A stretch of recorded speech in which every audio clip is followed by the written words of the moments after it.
नमस्कार दोस्तों, स्वागत है आपका हमारे चैनल थिंक बिग में। आप सुन रहे हैं उत्तर प्रदेश पुलिस में डीएसपी श्री रवि कुमार सिंह द्वारा लिखा गया हिंदी उपन्यास रिटर्न टिकट। अभी तक इस उपन्यास के हमने 3 पार्ट अपलोड किए हैं। उनको आपने नहीं सुना है तो पहले जाकर उन्हें पूरा सुनें। इस वीडियो को लाइक करें, शेयर करें और चैनल को सब्सक्राइब करें। तो चलिए वीडियो को शुरू करते हैं। बात हो रही है लखनऊ की और सेमिनार हॉल लखनऊ का दृश्य है 7.1। आधुनिकता की इस सबसे बड़ी समस्या है कि वह व्यक्ति को आर्टिफिशियल इंटेलिजेंस से संचालित रोबोट बनाना चाहता है। मनुष्य रोबोट नहीं है जिसे आर्टिफिशियल इंटेलिजेंस से मानकीकरण किया जाए। यदि हम फ्राइड, एडलर, जुंग या 20s के जितने थॉट प्रोसेस, विचार प्रक्रिया को देखें तो सब मनुष्य और समाज के बिहेवियर का जर्नलाइजेशन करते हैं। कोई इसे सेक्स से जोड़ता है तो कोई इसे ईगो से जोड़ता है। फ्राइड से इसे सेक्सुअलिटी से जोड़ा, एडलर ने इसे व्यक्ति के अहम से जोड़ा, जुंग ने कॉम्प्लेक्सिटी से जोड़ा। आपने एक फॉर्मूला निकाला और आप चाहते हैं कि सारे मनुष्य इस पर फिट हो जाएं। आर्टिफिशियल इंटेलिजेंट के आधार पर विज्ञापनों की एक श्रृंखला बनाई जा रही है। सबको एक ही सपना दिखाया जा रहा है, इस बीच के पास बड़ा घर, महंगी गाड़ियाँ और खूबसूरत लड़कियों का साथ। मैं ज़्यादा कुछ नहीं बोलूँगा। हर्बर्ट मार्क्यूजे ने अपनी पुस्तक वन डायमेंशन मैन में इस बात का विस्तृत वर्णन किया है। मनुष्य को एक सांचे में ढाला जा रहा है जिसमें मनुष्य को एक कंडीशन बिहेवियरिस के लिए तैयार किया जा रहा है कि दी गई परिस्थिति में हर मनुष्य एक जैसा ही व्यवहार करेगा। लेकिन मनुष्य ऐसा होता नहीं है। चैतन्यता में वह बिहेव कर भी ले क्योंकि वह समाज की स्थापित संरचनाओं के दबाव में होता है, लेकिन उसका एक गोपनीय जीवन होता है जिसमें वह अलग होता है, अद्वितीय होता है। उसका व्यवहार डीएनए की तरह यूनिक होता है। मूलतः व्यक्ति का जीवन सार्वजनिक, व्यक्तिगत और एक गोपनीय होता है। एक गोपनीयता सर्वाधिक महत्वपूर्ण होती है। इसे प्रेडिक्ट करना किसी भी मनुष्य के लिए कठिन है और हम इसे अपवाद मानकर चलते हैं। हमें इन अपवादों का भी अध्ययन करना चाहिए और इन पर कार्य भी करना चाहिए। मेरी समस्या है कि साइकोलॉजी में फ्रॉइड, एडलर, जुंग को ही सब कुछ मानने के बाद फिर नए के लिए कुछ नहीं बचता है। साइकोलॉजी एक बंद दरवाजे की तरह हो गई है। धन्यवाद। किसी को कोई क्वेरी? विनीत ने अपनी बात पूरी करने के बाद पूछा। विनीत, आप साइकोलॉजी को बहुत रहस्यवाद की तरफ ले जा रहे हैं। इस तरह से तो हम किसी नतीजे पर पहुंच ही नहीं सकते। आप यंग हैं, माफ़ करिएगा, मुझे आपसे निराशा हुई है, प्रोफेसर नीता ने कहा। मुझे लगता है एक डिफरेंट अप्रोच अपनाने की ज़रूरत है। जर्नलाइजेशन की जगह स्पेसिफिक अप्रोच अपनाने की ज़रूरत है। हम और आप पुरानी चीज़ों से चिपके हुए हैं। हमें किसी भी विषय को समकालीन संदर्भ में देखना चाहिए। आज की दुनिया छद्म चेतना का निर्माण कर रही है। वह बाजारवादी चेतना है। आज का हर युवा एक स्त्री के साथ वक्त बिताना, एक बढ़िया गाड़ी में ड्राइव पर जाना पसंद कर रहा है। यह युवा प्रेडिक्टेबल ज़्यादा हो गया है। क्या एक सजीव वस्तु का इतना प्रेडिक्टेबल होना एक संकट नहीं है? हमें बाजार संचालित रोबोट बनने से अपने को और समाज को रोकना है। फ्रॉइड इत्यादि के समय विज्ञापन की दुनिया नहीं थी। सोशल स्ट्रक्चर इतना बिखरा नहीं था। हाइपर रियलिटी का कॉन्सेप्ट नहीं था। आज के समय में आप तय नहीं कर सकते कि आपकी वास्तविक ज़रूरत क्या है। एक दिन एक कंपनी एक प्रोडक्ट लॉन्च करती है। हमारा समाज उस प्रोडक्ट के पीछे पागल हो जाता है, भले उसकी ज़रूरत उसे हो या ना हो।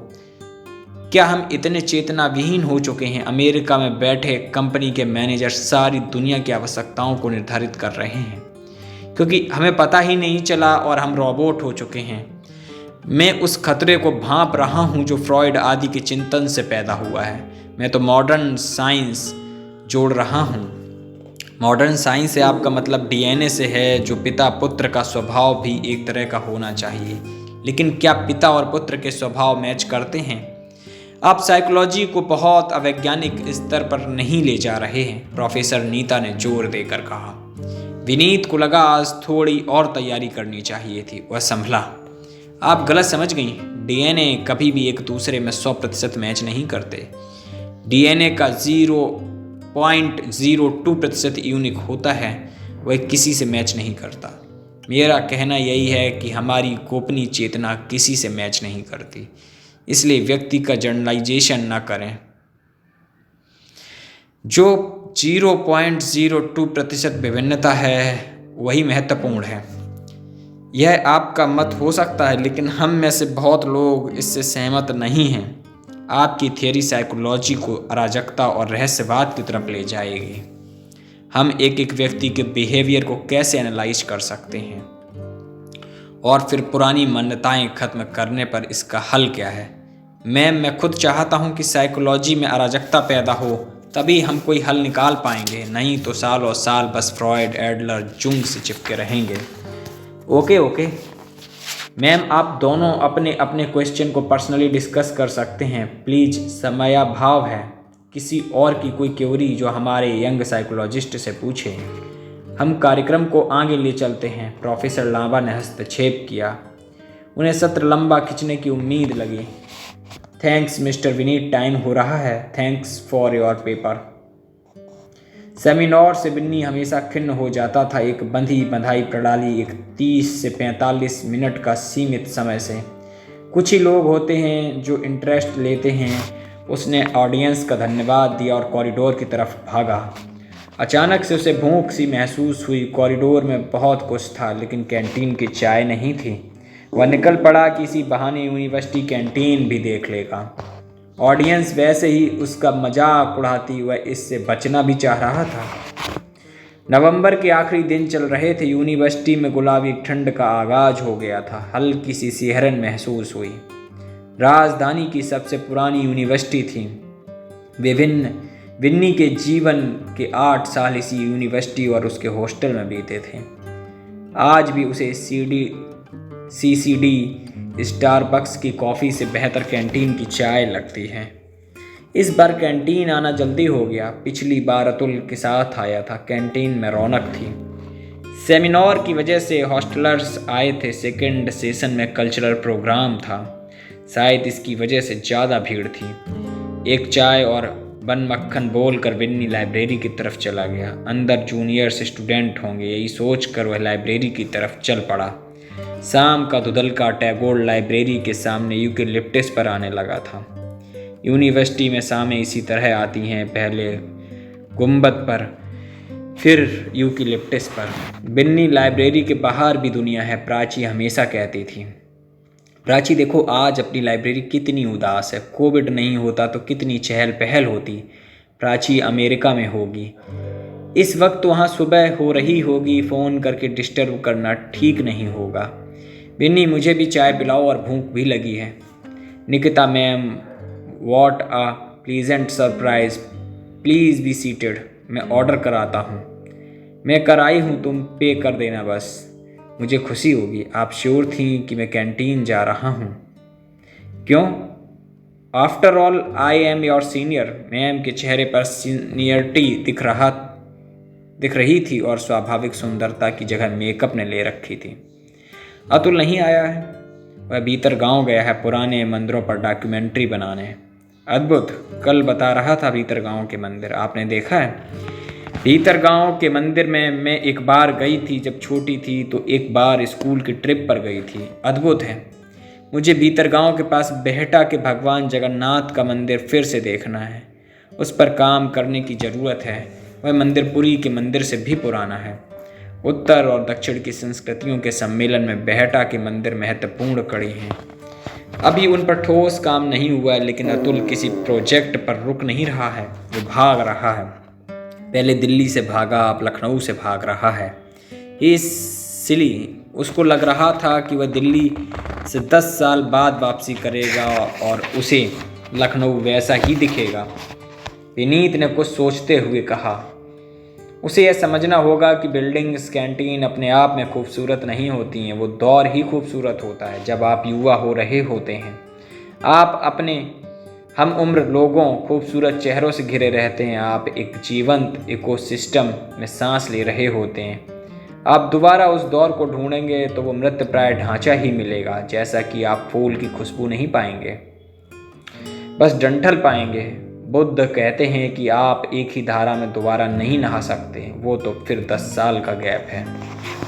मीर पर उसकी डॉक्यूमेंट्री मैंने देखी, एक भाव तिरक था, उसे ज़्यादा व्यूअरशिप भी नहीं मिल रही है।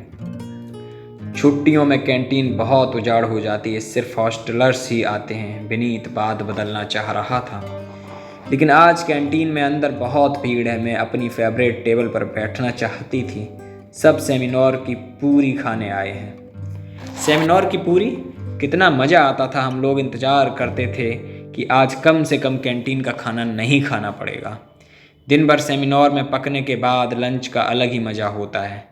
विन्नी, तुमने उस औरत को सही जवाब नहीं दिया। मुझे लगता है कि तुम्हारी थिंकिंग समेकित नहीं है। मुझे ऐसा लगता है, प्लीज़ डोंट माइंड। समेकित? विन्नी इस शब्द को चबा रहा था।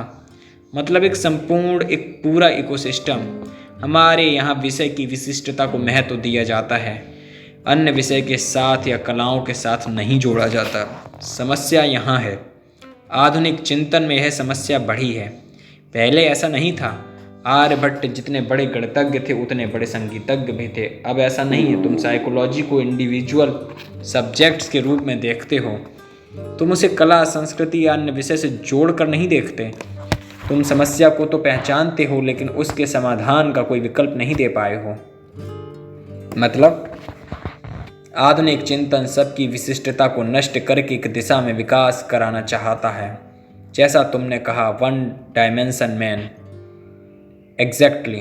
लेकिन इसके उलट भारतीय मनीषा सबकी विशिष्टता को स्वीकार करते हुए, उनकी सारी अच्छाइयों और बुराइयों को स्वीकार करते हुए उसमें उदात्तता का भाव भरती है। यह उदात्तता का परिमार्जन है जो संगीत, साहित्य और कलाओं से आती है। भारतीय चिंतन चेतन, अवचेतन, गोपनीय चेतना तीनों को स्वीकार करते हुए उनका एक सम्मान धरातल पर संगीत और कलाओं के माध्यम से परिमार्जन करती है और उन्हें उदात्तता की तरफ अग्रसर करती है। तुम संगीत को समझो। हमारे यहाँ भक्ति संगीत को देखो। कृष्ण राधा के प्रेम में भिगोता हुआ तुम्हें उदात्त कर देगा। तुम्हारी तीनों चेतनाएं एक आकार होती हुई ईश्वर के समीप आनंदित हो जाती हैं। चेतना का समर्पण ही आनंद है।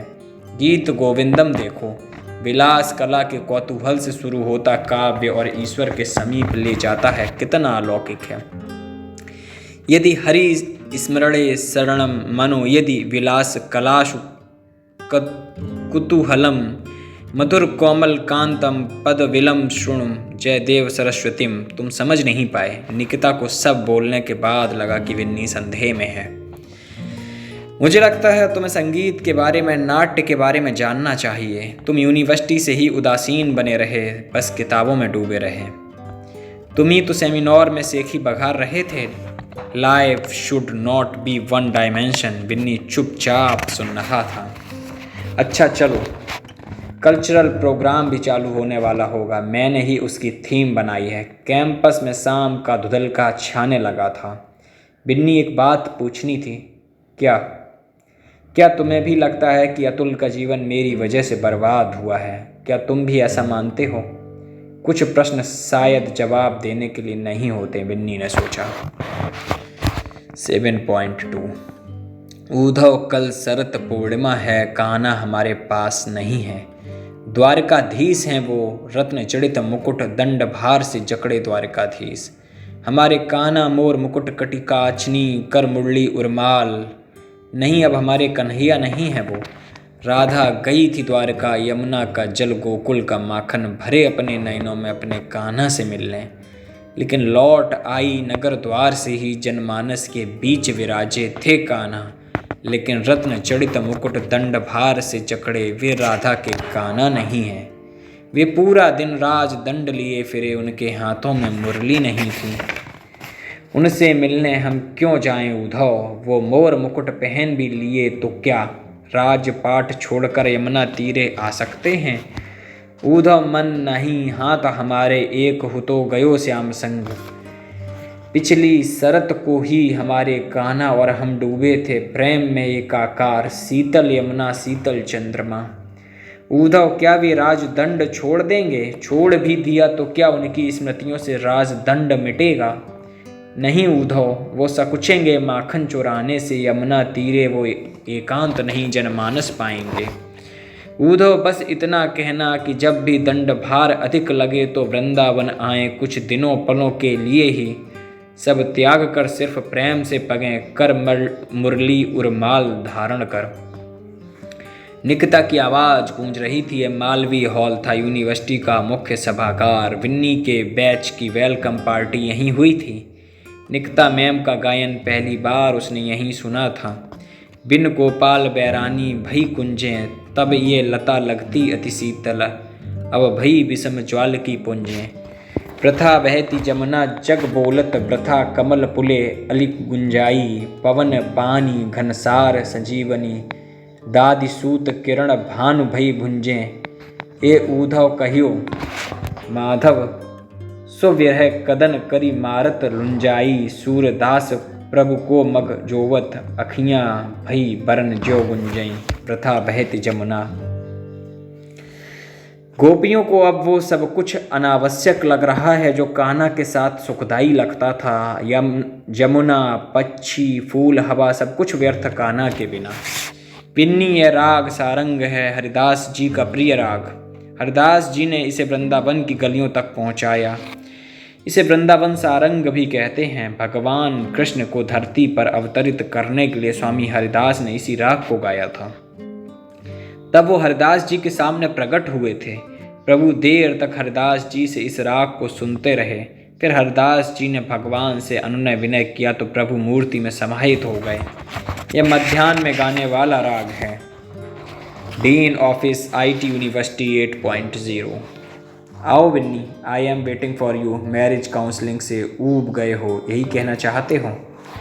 सर, मैं क्विट करना चाहता हूँ। वहाँ किसी को कोई इंटरेस्ट नहीं है, ना काउंसलर्स को और ना उनको जिनको काउंसलिंग होना है। सब तारीख लेने आते हैं, बस 2 ही मीटिंग में छोड़ना चाहते हैं। तुम बहुत नेगेटिव होते जा रहे हो। इस उम्र में इतना नेगेटिव होना ठीक नहीं है। निरय सर कुर्सी से उठकर भाषण की मुद्रा में आ गए। विन्नी को लगा कि अब सुनना पड़ेगा। अजीब दुनिया है जिसमें लोग शादी करके इतना परेशान हैं। विन्नी, हम शादी पत्नी को लेकर ओवर हाइप्ड, तुम दूसरे रिश्तों की मॉनिटरिंग करो। क्या हम कोई भी ऐसा रिश्ता निभा सकते हैं जिसमें साथ रहना अनिवार्य शर्त है? तुम बताओ। 90 से संयुक्त परिवार खत्म हो गए और 21वीं सदी में एकल परिवारों पर भी खतरा आ गया है। हम पिता के साथ नहीं रह पाए, हम भाई के साथ नहीं सेटल कर पाए। क्या इस पर वर्क नहीं होना चाहिए? तुम ओल्ड एज होम में रहने वालों से पूछो, एक घर में जलते 4 चूल्हे हमने देखे हैं। हम हर रिश्ते के लिए मिसफिट रहे। हम तभी एक तक सामाजिक प्राणी हैं जब तक हमारा फ़ायदा है। इन सब की जड़ में वही एडलर का ईगो है। तुम चाहे फ्रॉयड और एडलर को कितना भी नकारो, वो फानूस की तरह खड़े मिलते हैं। भारतीय मनीषा ने ईगो को ख़त्म करने के लिए कितना चिंतन किया है, लेकिन ईगो आज भी सुरसा की तरह खड़ा है। हम धीरे धीरे ख़त्म होते जा रहे हैं। इस बार कमरे में अंधेरा ज़्यादा था। निलय पूरा समय दीवार से टेक लिए रहे। 9.1 अगला सीन है कानपुर का भीतर गांव। माँ सीता कितने सधे कदमों से रावण को भिक्षा दे रही हैं। एक एक डिटेल्स को धीरता से देखिए। साड़ी की सलवटें अद्भुत हैं। रावण याचक काया लिए हुए पोटली पीछे कंधे पर लटकाए हुए माँ से भिक्षा ग्रहण कर रहा है। माँ की दयालुता देखिए। नियम शास्त्र अपनी जगह और किसी को भूखा न रहने देने का संकल्प अपनी जगह। माँ को सब मालूम था कि यह दुष्ट राक्षस उन्हें उठा ले जाएगा, लेकिन यदि माँ भिक्षा नहीं देती तो कितना बड़ा कलंक लगता रघुकुल परिवार पर। इतिहास ताने देता कि एक रघुकुल कन्या ने एक याचक को भिक्षा नहीं दी। वो कुछ देर के लिए चुप हो गए। माँ के चेहरे का तेज देखिए, कितनी आभा है। माँ सब जान रही है, लेकिन समाज कुल की मर्यादा की लक्ष्मण रेखा को लांघ रही है।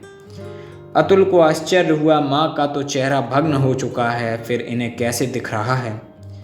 जब मंदिर को करनिंघम ने देखा तब भी सीता माता का चेहरा भग्न था। उसने लिखा भी है। राहुल ने साहस बटोरे के पूछा, आप यहाँ कब से हैं? कब से का क्या मतलब? उन्होंने फीकी मुस्कान के साथ कहा, मैं यहाँ से गया ही कब था। मैं तो यहाँ तब से हूँ जब से बुद्ध तपस्या कर रहे हैं। उनके लिए खीर बना के लाया हूँ। लेकिन वो तपस्या से उठें तो देखा ध्यान से, लग रहा है कि अब इशारा कर रहे हैं उठने का। अतुल को उनका जवाब अटपटा सा लगा। वह उनसे पीछा छुड़ाने की सोचा। वो एक दुबली पतली काया थी, एक लंबा कुर्ता पहने, धोती लपेटे, एक लंबी मुस्कान लिए हुए थे। अतुल मंदिर से बाहर गेट की तरफ जाने लगा।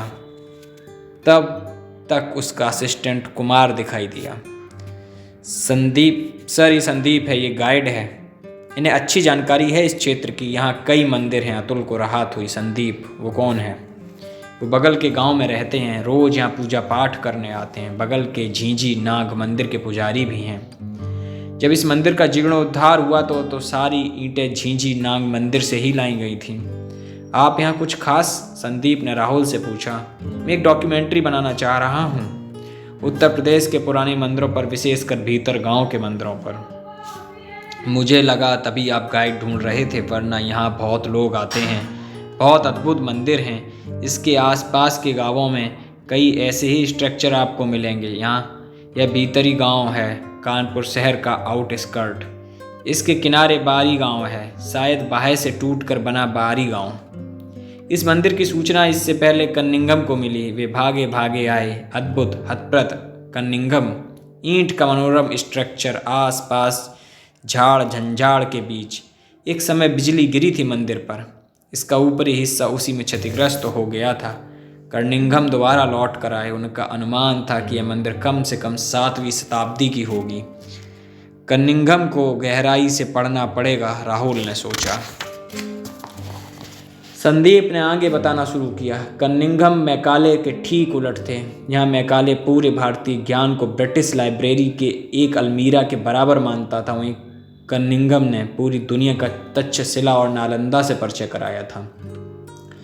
भीतर गांव के मंदिर के लिए उसने ब्रिटिश सरकार से 500 रुपये बजटीय प्रावधान करने के लिए कितनी बार लिखा है। भारत में ईंट का बना सबसे पुराना स्ट्रक्चर, अजंता एलोरा की गुफा मंदिर के बाद बने सबसे पुराने मंदिर की संरचना। इंसान ने तब ईंट बनाना सीखा ही था। रॉक स्ट्रक्चर के बाद सबसे पहला ब्रिक स्ट्रक्चर। आश्चर्य है कि आसपास कहीं भी ईंट बनाने की उपकरण वगैरह भी नहीं बन पाए हैं।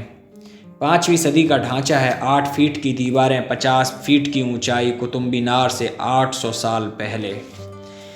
एक इमारत को कहा जाए कि यह गुप्त युग के स्वर्णिम काल की द्योतक थी तो यही इकलौती इमारत है। शैव शक्ति, कृष्ण, नारायण, माँ सीता, बुद्ध सब एक जगह, एक दीवार पर। संपूर्ण प्राचीन संप्रदाय एक साथ मंदिर में दिखेंगे।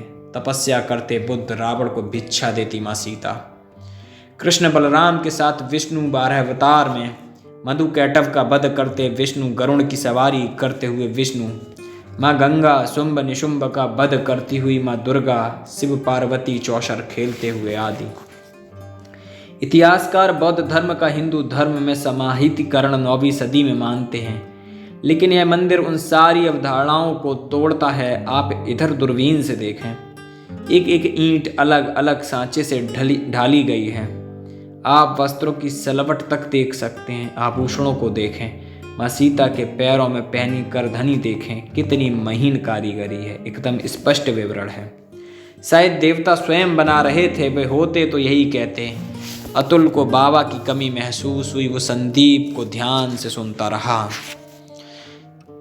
तब यह मंदिर काफ़ी असुरक्षित था। पास के झींझी नाग मंदिर से कई ईंटें इस मंदिर में लगाई गई हैं। कोई फूलपुर शहर बसा था गंगा और यमुना के बीच। आप कुलगांव घाट पर जाएंगे तो बहुत से प्राचीन मंदिर आर्किटेक्चर मिलेंगे। गंगा नदी के घाट से ही तब वृहद व्यापार होता था। फूलपुर सिल्क रूट और गंगा नदी से बंगाल की खाड़ी से जुड़ा था। अतुल साहब, आइए मंदिर में अंदर चलते हैं। गर्भगृह में जाने के लिए सीढ़ियाँ थीं। वो सीढ़ियों पर बैठे थे। छोटी सी कटोरी में कुछ लिए थे। बुद्ध ने तो आज भी तपस्या में हैं। कल देखूंगा, तपस्या से उठेंगे तो खीर दूंगा। बाबा, आप घर नहीं गए? घर में ही तो हूँ। इस बार उनका रूखा जवाब था। गर्भगृह में कोई मूर्ति नहीं थी, बस कई छोटे छोटे ताखे थे। आपको आश्चर्य होगा कि गर्भगृह में कोई मूर्ति नहीं है, शायद तब चोरी हो चुकी है। कनिंघम को भी कोई मूर्ति नहीं मिली थी। विष्णु जी थे, जगन्नाथ जी ने बुलाया, वहीं बहटा चले गए। फिर नींद आ गई तो कमल नाभि पर ही सो गए। तुम चले जाना दर्शन करने और यहाँ से जल्दी निकलो, नहीं तो यहीं रह जाओगे। बाबा हंस रहे थे, उनकी हंसी में एक सम्मोहन था। यह भी अद्भुत मान्यता है, जो यहाँ शाम तक रुक गया वह घर नहीं जा पाता है। अब शाम होने को है, इसलिए निकला जाए। संदीप की आवाज़ में भारीपन था। जो शाम तक रुक गया फिर घर नहीं जा पाता है। अतुल ने घड़ी देखी तो शाम के 4 बजे थे। पूरा मंदिर परिसर सुनहरी धूप से नहा रहा था। आप बहटा चलेंगे? यहाँ से पास में है, 2 किलोमीटर की दूरी पर। वहाँ छोटे पद्मनाभम स्वामी विराजे हैं और भगवान जगन्नाथ भी हैं। पुरी के मंदिर से 500 साल पहले का मंदिर है। अद्भुत मंदिर है, दक्षिण और उत्तर का संगम। क्या सच में वो रोज खीर लेकर आते हैं? अतुल देर तक सोचता रहा।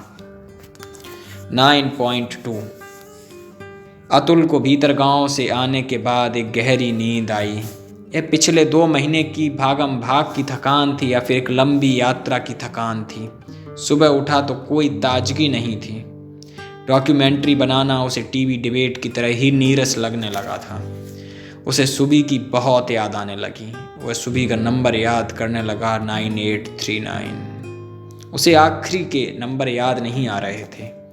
उसकी शादी के बाद उसने उसका नंबर डिलीट कर दिया था। अतुल देर तक सोचता रहा कि बिन्नी से नंबर ले लूँगा, लेकिन वह क्या सोचेगा।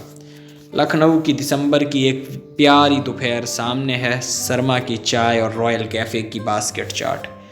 कितना कुछ है जिसको सुबह के साथ एंजॉय किया जा सकता है। वह अपने मोबाइल कॉन्टैक्ट्स मैसेज फिर देखने लगा कि शायद कहीं सुबह का कोई नंबर बचा हो। विन्नी, पापा का फ़ोन आया था, तुमसे बात हुई थी? हाँ, वो निधि ने सुसाइड कर लिया है। विश्वास नहीं हो रहा है। मैंने ड्राइवर को बोल दिया है, अभी निकला जाए। 2 घंटे में हम लोग पहुंच जाएंगे। निधि ने सुसाइड कर लिया है। कितनी कठिन बात कह दी थी। 11.1 सचेती कानपुर। इसको हम अगले पार्ट में डिस्कस करेंगे। आज आपने इस कहानी में सुना कुछ लखनऊ का पार्ट और कानपुर के भीतर गांव के मंदिरों का दृश्य। अगर आपको इस उपन्यास को सुनने में अच्छा लग रहा है तो आप इस सीरीज को पूरा सुनना चाहते हैं तो इस चैनल को सब्सक्राइब करें, वीडियो को लाइक और शेयर अवश्य करें अपने दोस्तों के साथ, क्योंकि बहुत मेहनत से हम लोग वीडियोस तैयार करते हैं और ये उपन्यास अभी तक यूट्यूब पर आपको अपलोड नहीं मिलेगा। मैंने पार्ट बाय पार्ट इस उपन्यास को पूरा करने के लिए पूरी सीरीज़ चलाई है। तो अभी तक ये 4था पार्ट है इस उपन्यास का और आगे सचेती और कानपुर का वर्णन आपको मिलेगा। तो वीडियो को लाइक कीजिए, चैनल को सब्सक्राइब कीजिए। बहुत जल्द अगले पार्ट में मुलाकात होगी। Thank you.